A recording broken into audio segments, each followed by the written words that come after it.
Story time, guys. You know I like my stories. So we are in the dungeon. We are literally in the basement of a property that I purchased last year, and I didn't do no inspection at the time. I just came in here. I thought it was a great deal, all to find out that this house was being held up with jacks.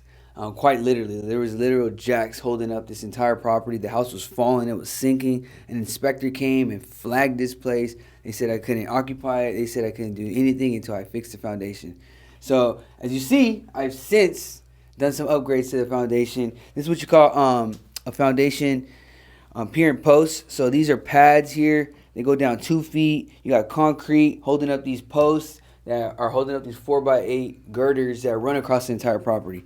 And man, I got to say I'm extremely happy with the outcome here.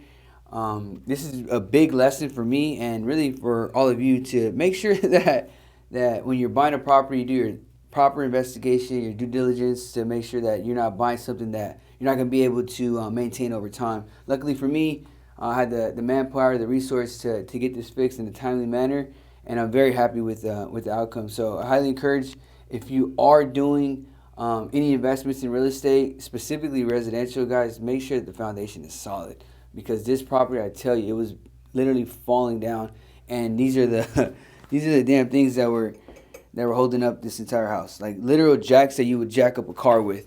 With that being said, if you have any questions on, how the engineer got involved and how the labor came about and what materials I used on this, yeah, go ahead and comment below. I'm curious to hear your horror stories as well. So share them, be vulnerable, and I'll see you on the next one.